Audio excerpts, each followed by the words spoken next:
দেশ বিদেশের বাছাই করা খবর নিয়ে সর্বদাই সত্য সন্ধানী ই নিউজ ভারত।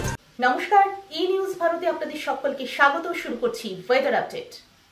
আবহাওয়ার চরম ভুলবদল, দেশ জুড়ে একের পর এক ঘূর্ণাবর্ত, নতুন করে পশ্চিমী ঝঞ্ঝার হানা ব্যাপকভাবে প্রভাব ফেলেছে আবহাওয়ায়, যার ফলে উত্তর থেকে দক্ষিণে রাজ্যে রাজ্যে বদলে যাচ্ছে আবহাওয়ার মুড। আবহাওয়ার সর্বশেষ পূর্বাভাস বলছে নতুন করে পশ্চিমী ঝঞ্ঝা ঢুকছে উত্তর পশ্চিম ভারতের পার্বত্য এলাকায়। বসন্ত উৎসবে বৃষ্টি উত্তরবঙ্গে, দক্ষিণবঙ্গে শুষ্ক আবহাওয়া থাকবে, তাপমাত্রা ক্রমশ বাড়বে। আজ বৃষ্টির পূর্বাভাস রয়েছে দার্জিলিং, কালিম্পং সহ উপরের 5 জেলায়।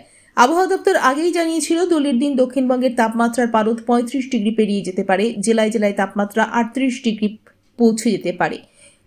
দোলের দিন ভালো রকম গরম অনুভূত হতে পারে দক্ষিণবঙ্গে। আজ কলকাতায় রৌদ্রোজ্জ্বল দিন। আজ কলকাতা ও তার পার্শ্ববর্তী অঞ্চলে দিনের সর্বোচ্চ তাপমাত্রা 33 ডিগ্রি সেলসিয়াস, সর্বনিম্ন 24 ডিগ্রি সেলসিয়াস। বাতাসে আপেক্ষিক আর্দ্রতার পরিমাণ 31%। ব্যুরো রিপোর্ট, ই নিউজ ভারত।